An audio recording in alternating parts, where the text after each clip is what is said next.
Ngizothanda ukubingelela uMamSibandi. Kanti ngiyaxolisa ukuhlala bangikuda iy'bona. The first time ngifika lana angikhozi ibili lebandla.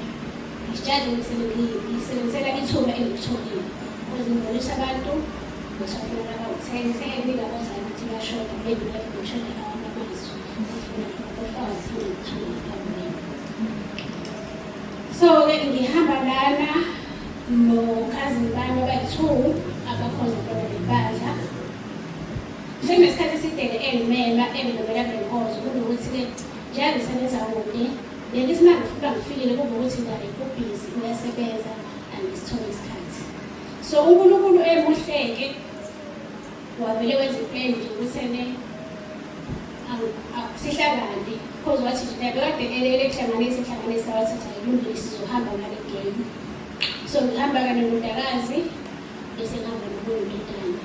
So ngithathe i-2 family members. Ngiyazi ukuthi uNkulunkulu emuhle ukhona umahluko azokwenza ey'mpilweni zethu. So ngibonga kakhulu, ngibonga ithuba, ngibonga nje ukusuka le kangaka. Sekuyisikhathi eside engitshela ngale bandla. But bengibuye ngisabe ukuthi mina akubi labafundisi abadotshana ngomunye bebuye phansi. Bese ngitshela so bese ngibuka ney'ndlela zakhe. Bese ngibuka noNkulunkulu indlela amblessa ngakhona.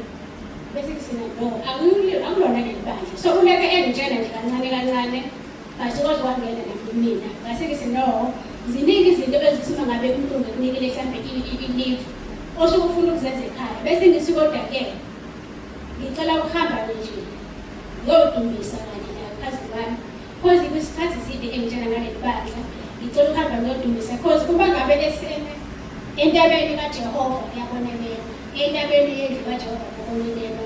Imbalo nje iyodwa yegama lebandla lisho kukhulu.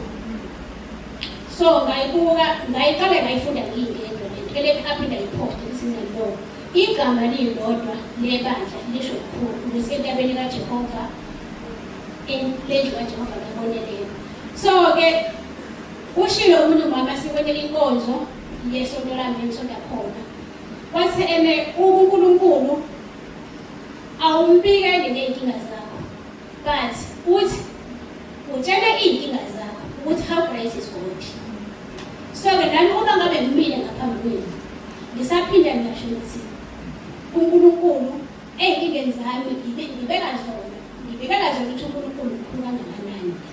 Ngiyazi ukuthi maybe mhlawumbe abazali bazobuka ukuthi hayibo uhlukile. Yes ngihlukile nokuhlala ngihlukile mhlawumbe ngoba maybe angirich maybe mhlawumbe ngithithane but ngoba angikhonzi la but ngiyazi ukuthi ngikhona into engizoyiphonta ngithi no uhlukile siyabona uhlukile. Yes angikhonzi lana but kodwa ngiyazi ukuthi uNkulunkulu kancane uzongisiza nalabantwana engihamba nabo uzobasiza. Basi bekade eshilo omunye ukhazini wami athi no ufuna uma sekuqedile inkonzo sabe sebani sebani bese sekumele ka-introduce naye. So uzothi uma ngabe sesiya laphayana babe sebale kuzobe sebeyisingane kuphela uJesu Kristu